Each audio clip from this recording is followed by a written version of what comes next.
What's going on, everybody? It's me, Shane, and I'm here to give you another Demon Slayer Kimetsu no Yaiba episode review recap. Of course, we are in the Entertainment District. This is episode 9. The episode is called Defeating an Upper Rank Demon. And before I get to that, I need you to defeat that like button. That's right, go ahead and click it. Don't forget to hit subscribe because we're trying to get to 200 subscribers. And leave me a comment down below. I want to know what you think of this episode. I want to know what you think of this series. I want to know what you think, period. And don't forget to share the video so others can see what a great time we're having. If you aren't new here, don't forget, hit that notification bell. Now, I apologize for being late because, I'm just late. You all probably don't even know that I'm late. I meant to do this much, much earlier, but hey, uh, I'd rather be alert when doing these than to be first or to try to rush and get it out and be falling asleep. I'm pretty sure I might have nodded off in a video that I've done sometime this week. But not on this. Not on this. I'm kind of mad at this episode. I want to call this title clickbait. I really want to call it clickbait so bad, y'all. So we get a quick little recap of what happened, right when we get up to this moment of Hanatsuru. And it's so funny that it hits me that the Tanjiro wife, the one that is him, she's the one that stayed back and said, hey, no, I'm going to help.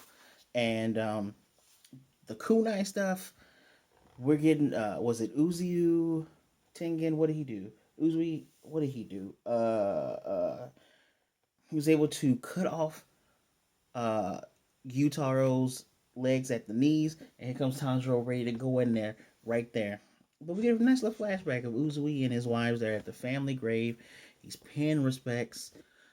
I believe that when it comes to the grave, I don't know how Japan does it. I don't know if they actually bury people or if they cremate. I think a lot of times they cremate and there's just like a burial plot to represent the family. He's there, burned incense. He shared sake with his siblings, and his wives, of course, are all there. They're all paying their respects, and he says, if his siblings were alive, maybe they would have gone drinking. But he's saying that he's sorry he hasn't managed to die yet, but you know, he brought some fine sake, so give him a break on that end, and they'll drink one day on the other side. So, excuse me. So they're sitting at the family plot, and he's eating and drinking. They're letting him eat and drink first. I noticed that off the top, and he's like, "Man, this stuff is really good. You guys need to dig in." And Hanatsuru, she asks Lord Tengen if he still thinks about his deceased siblings, and he says, "Yeah, sure. There's not a day that goes by that he doesn't. Even now, when they left their homeland, and when he left his homeland with three of them, and all of them have eyes on him, and he's saying even now he's still thinking of his deceased siblings. And he tells them to eat with them, and of course, Makio, she scolds Suma. Suma is the one that's like Zenitsu. Makio's the yellow, the blonde one, the one that has blonde highlights. She scolds Suma because Suma's like, man, this was really good. And then Makio's like, yeah, it actually really is good. And Tengen's kind of leaning back and he's smiling the more they're, eating and engaging. Just seeing them happy is actually making him happy. And he accidentally says out loud, because he's probably thinking, he says out loud, one day he's going to hell. And then they all stop and look at him. He says, I didn't mean to say that out loud. And he doesn't want another tongue lashing from his wives. He wants to be able to live the flashiest life possible for all of his siblings with the three of them. And they all smile and they all agree. And a strong wind blows. And there's cherry blossom trees around it. One cherry blossom hits Hanatsuru right there in the head and he plucks it off for her. And we get a cute little blushy moment between them. But then we have I love that we're doing flashbacks for the captains, because yeah, I get it. You guys were trying to endure us to, man, maybe these demons aren't so bad at first, but you gotta do what you gotta do. No, show us these interesting captains' past lives. And after he takes the blossom from Hanasuru, Makio had a bunch of blossoms on her. He's like, you just plastered those all over your face, huh? She's like, you're so cruel. You are cruel. And what is her name? Hanasuru says, Lord Tengen, can I have that one flower petal back? And he's like, but there's a bunch of them, but sure. She holds it close to her heart. Remember all these layers are busting. So she's holding it here. And I didn't say that I didn't say it just to say that. Like, it's very hard to not pay attention to how they're dressed. So I I can believe that not only are they female ninjas, that's part of being a female ninja. You show off your form to throw off your opponent. You can also tell they're also living kind of flashy, just to go with the wishes of Uzui. And as she holds on to it, the other two, Suma and Makio, they're pushing. They're like, "We want you to give us something too, Lord Tengen." He's like, "Paddles all around us. Just grab one." And they both call him cruel, and it's funny, and it's a cute and funny moment. I enjoy stuff like this. But now we're gonna go back to the real world, y'all, where in a matter of seconds, Gyutaro regens his legs, and before our boy Tanjiro can get to his neck, the poison has already been neutralized. Even Tengen thinking he's like he's already neutralized the Westera poison. Like, yep, neutralized it. He's doing a new demon blood art, which is called rotating circular slashes, flying blood slimes. His arms are just out like this. He's not even moving his arms. It's just the swirl of blood and energy. Well, it's not energy. It's demon blood. It's able to slash without him moving his arms. And Tanjiro gets cut right here on his left arm. It's important. Pay attention to the left arm, y'all. Gets cut right there. And Tengen has to kick him back.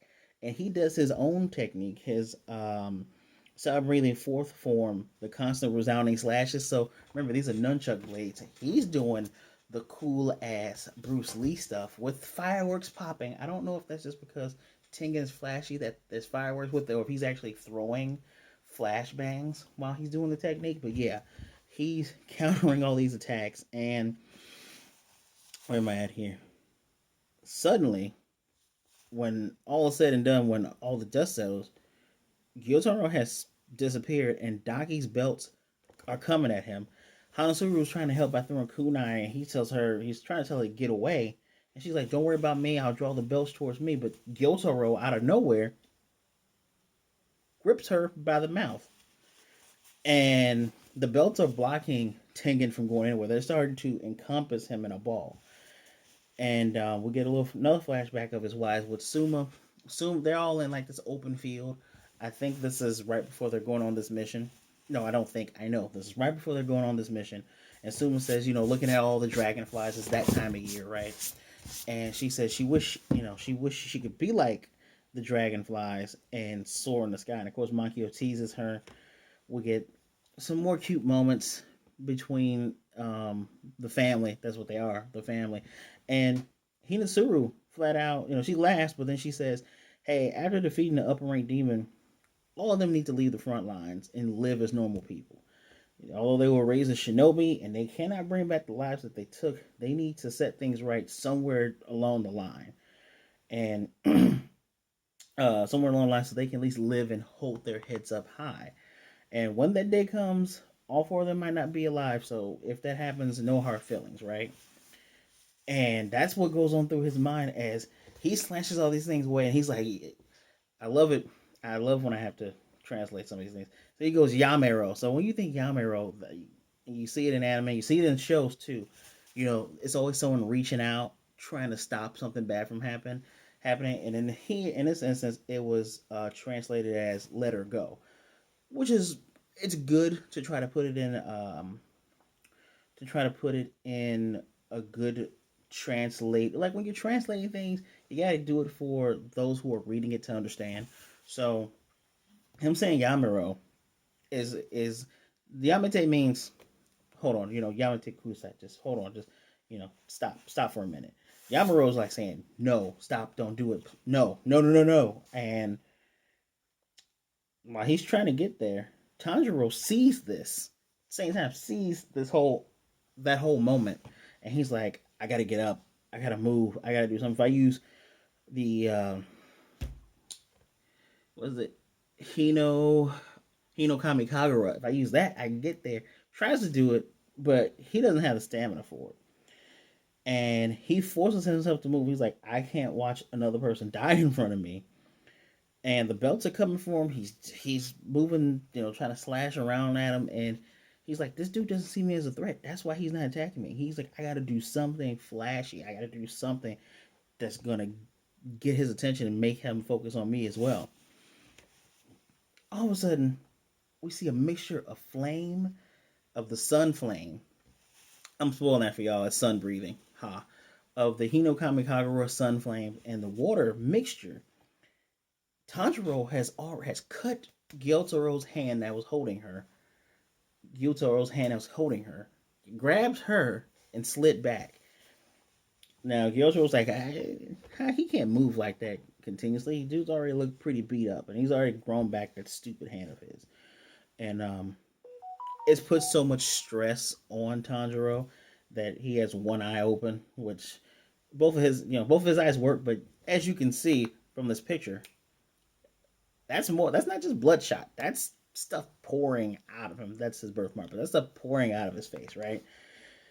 And he did blended breathing.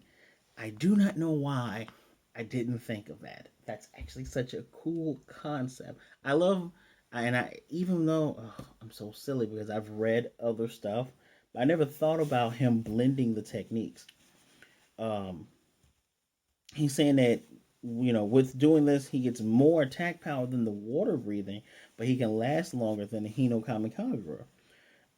He's very sure that that's what other swordsmen were doing when they were fighting demons. Taking the breathing styles and the sword skills that suited them best and modifying them into a format that will allow them to get the maximum amount of power. And that's actually technically how martial arts are, guys. Like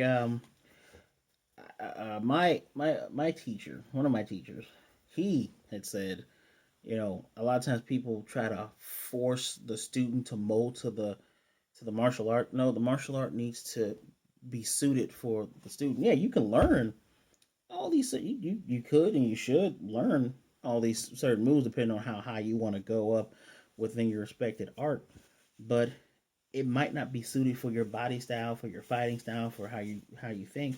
So you just blend what you know or what you can do with what's comfortable with you, and that's how you get the most out of your fighting.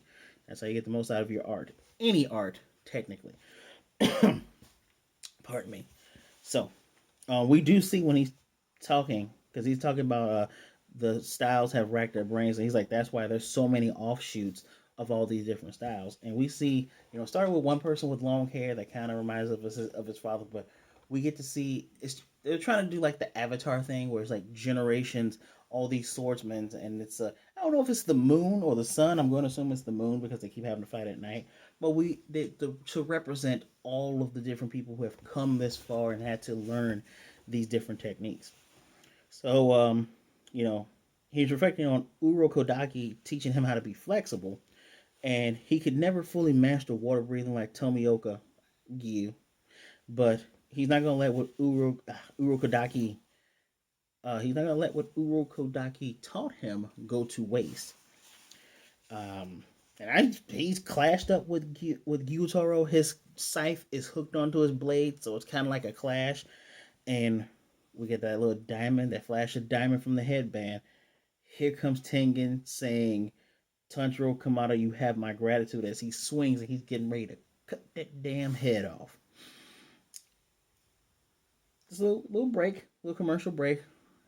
Enjoy your commercial break. And as we come back, the Rooftop Boys are still fighting Daki. She is keeping them at bay. Inosuke is noting how hard the belts are. He even takes three and bends them so they don't get to Zenitsu. And then he spots Tengen going for the neck cut. And he's like, he's like, we gotta behead them at the same time. They're already getting ready to do it. And Zenitsu warns him about an incoming attack, which I'm like, wait, how? What? Follow me. So Inosuke saying, they've been dodging and attacking to just be able to get away from her, but he needs to get to her neck. And we get a nice little zoom in of her neck and everything. And Zenitsu tells him to calm down. There's absolutely no reason for them to have to slash them both at the exact same time. First of all, how is he able to be this alert while asleep and be so damn cool? Like, legitimately, his awake self makes him look like a freaking goober. While he's asleep with his eyes closed, he is giving sound advice. He is taking up for people, and he is so aware of what's going on just by being. That's what super hearing gets you guys. Super hearing is awesome. So they just both have to make sure their heads aren't connected at the same time. And the belts try to wrap around Zenitsu. He does this. I love EI Jutsu. Just quick little thunder flash. Belts fall down as he's doing this. The Commando Tengen attacks do not go through, unfortunately. By the way, before that part, Inosuke did give him props to say, "You really are something else, there, boy. You something else." And I love that he's giving him straight up props. Um, Tengen Commando attacks do not go through because Tanjiro tries to come in with the slash as well. They're both trying to go in to slash and attack, and he's able to block them both. And then he's doing the blades of blades of blood. That's in Yasha, but he's doing the blood blades thing again, and he's taunting them. He's like, "The likes of you cutting my head off, never gonna happen." Actually, I'm. It's so easy to hate these two. I hate them so much. Ooh, I cannot believe that within 9 episodes they have made it. They've made it more than any other demon. I want to see them kill this guy almost as much as Akaza, almost. Actually, it is more than Akaza because these dudes are just straight asses. Calm myself down. Anyway, um, he's before he does the blood blades technique. Tengen does have a second blade, and he's gonna try to stab him in the neck. Dude turns his head completely around 180 to bite it, and that's when he does the blood technique. And what's his name? Uzui tells Tanjiro, "Hold on, dude. You need to hold on." And Hanasuru holds on to him by the box, right, the Nesco box, and he's able to pull him back as Tengen pulls the guy over the side, and the rooftop is getting destroyed up and everything. And sorry about that, guys. And suddenly, here comes Zenitsu and Inosuke. The belts are coming after both Tanjiro and Hinasuru. Both of them have come in to block this attack. Where am I at here? With my notes. So, Inosuke saying he can't get close to the worm belt girl, and she is forcing them to change up their strategies. The three of them can get to her. He knows it for a fact. Tengen can face Mantis Man, and Zenitsu says like she's the weaker of the two, so let's get her first. And Zenitsu asks if Tanjiro can still move. We see slinging of blades and clanging and fireworks, and you still see Tengen with that purple side of his face. And Tanjiro, Klaus tried to wrap around him. He does a water basin technique. I know it because I'm nerd like that. And he says, "I want to help you guys, but Uzui, he's poisoned and he's in bad shape.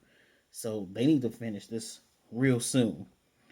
And he's barely able, he's barely able to move.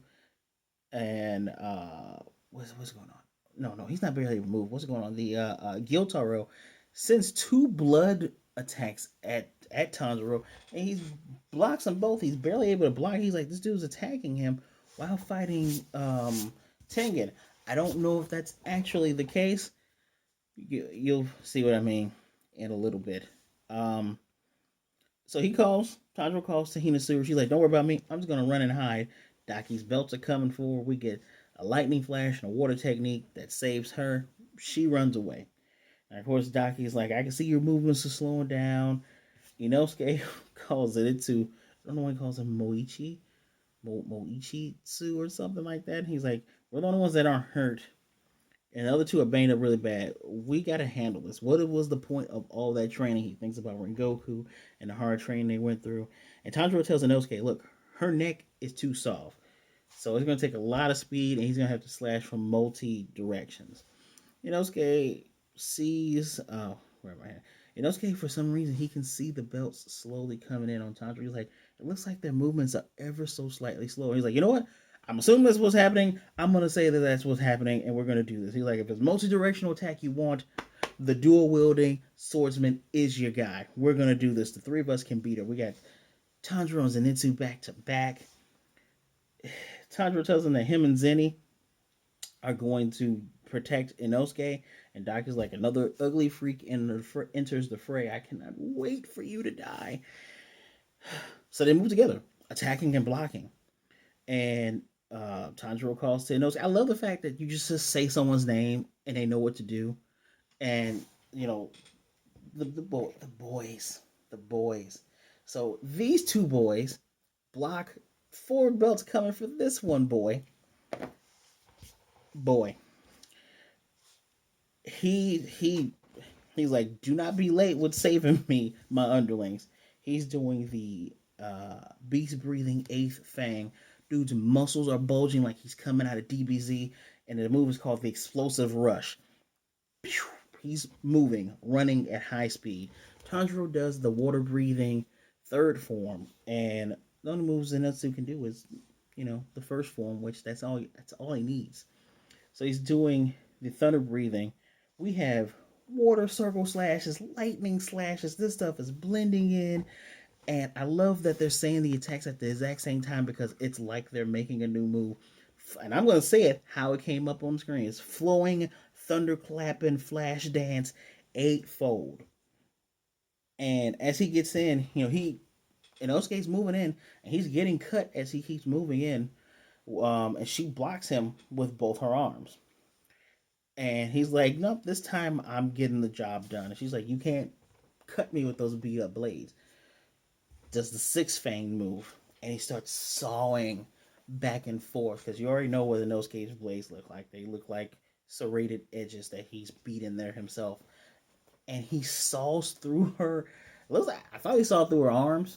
We can see her arms fly, but they don't show us the actual sawing. But he's sawing through her and cuts her head off. Just saws right through all of this area. It's called Palisade Blade. Did not look that up because I want to directly come and talk to you guys. So he grabs her head and runs away. Just straight up football. Runs. He tells them, go help. They have to help Uzui. So Inosuke is just going to run with her head and just keep her from attaching it. The further he gets, the harder it is for her belts to catch up to her. And he's like, yeah, your attacks are weaker now that your head's not attached. Because she tries to do like a hair move. And he cuts it, but out of nowhere, Gyutaro's scythe goes through his chest. And it looks like it's going through the side where his heart is. It's through his chest. And all this happens at the same time where Tanjiro was looking for Uzui. And then he sees it. He can't, it's too dark. He can't see how he got there.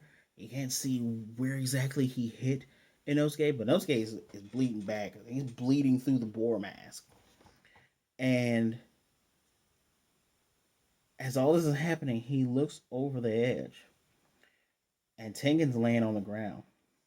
One arm like this. And he sees his severed hand. Tengen's severed hand, and it looks like his chain blade is broken as well. So one hand, the severed hand is holding on to one blade. Another hand that's still attached is holding to it, but he's laid out. Not laid out, but he's down.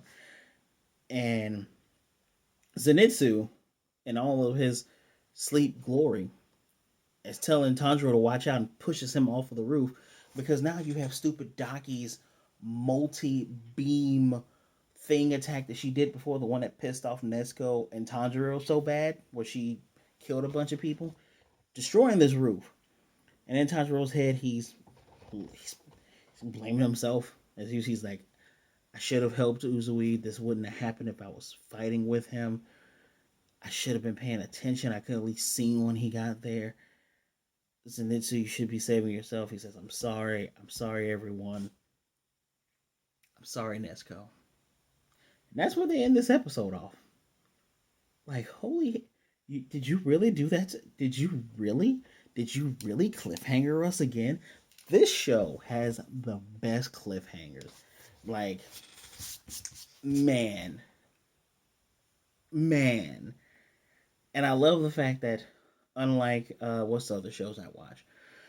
Unlike, Yashahime and unlike the Digimon, you don't get a flash of what's going to happen next time. You just get the name of the next episode. Now, the Nin we see the three boys doing their three techniques. They do the little cut-ins and they look cool and cute. But all of a sudden, it's calm, it's quiet, and Tanjiro saying, he can't see anyone. He's saying, even after all this, we still can't win. He's like, no, never give up, never give up, never give up. And he looks straight at us and he lets us know episode 10 next week is called Never Give Up. I wish I had a John Cena shirt. If I would have had a John Cena shirt, I would have wore that instead of this. This guy here, he reminds me of this guy right here. I love these boys. These boys are great. Oh, oh. I don't even know. I forgot what I said was the best episode already. Was it last episode? No, it wasn't. It was second to last episode. It was the episode where they were fighting inside the house. That was amazing. But it's really hard to give these episodes a rating. I'm gonna give this one because of the click. I call it clickbait, but because of that false advertisement, I'm giving this a 5. Because I'm thinking to myself, okay, well, they got 11 episodes. We know this is confirmed 11 episodes for the entertainment arc. They're gonna kill him here, wrap everything up in 10, and then we'll get a taste of what we're gonna get for the next season, for the next arc. No, they said, shut up, Shane. Shut up. You don't know what we're doing. Don't try to guess what we're doing. Everybody loses. Y'all losing. And this is stuff you love in anime, right? This is why we as a people, and by people I mean everybody, but we as a people, you know what I'm trying to say. This is why you love anime. Like, yeah, there's some really sad anime. There's some really, really sad one. And there's some stuff like Evangelion that will give you existential crisis. And stuff like Paranoid Agent, which I love Paranoid Agent, but it makes you reflect and look inside yourself. And then there's stuff like this where it's like you work hard. And this is something that I can definitely identify with. You work hard, then there is an obstacle. And it's like, no matter how hard you're working, it seems like it's hard as hell to chop down this obstacle. But as long as you don't give up and you keep at it and you remember what you're fighting for, what you're working for, you're going to break through. And that nin, that ending, Tanjiro completely, he wrapped that up. I'm pretty sure Izuku has said the same thing. I'm pretty sure he has said the exact same thing in that show, which I should probably try to binge 5 seasons and tell you how I feel about them before that 6th season comes up. Oh, I got work to do. Tomorrow's my birthday, so we'll see what I'll do. I actually did want to do a birthday video talking about something of mine that I'm a big fan of, but I genuinely wonder what anime character could I talk about for my birthday? No clue. No clue what anime character I can talk about for my birthday. But let's talk about this. This was awesome. This was amazing. 5 out of 5 for that swerve. 5 out of 5 for the combination attack. 5 out of 5 for a natural upgrade. I love this. Is again another thing we love about anime. Dude's like, I have to get here. I have one style that's super strong, another style that I can just easily do. Wait a minute, blend it together. Let's get it working. I love that each of them does their own thing, and each of them has it doesn't. I don't recognize any other characters from other shows in this show, and that's a great thing. So, tell me what you thought of the episode. Please leave me a comment right there in the comment section down below. Do not forget to give this video a like, subscribe if you're new here, and if you are not new here, hit that notification bell to be notified of more videos just like this. As always, share the video so others can see what a great time we're having. Guys, we may have gotten off the Mugen train, but we're taking a wonderful stroll in this entertainment district. Sounds wrong when you think about it, but I don't care. Until next time, I thank you for spending some time with me. Please be good, be blessed. Wash your hands, wear a mask. Either way it goes, be good to yourself, be good to others. It's crazy out there. Don't add to it. You're not alone, and I will most definitely see you next time.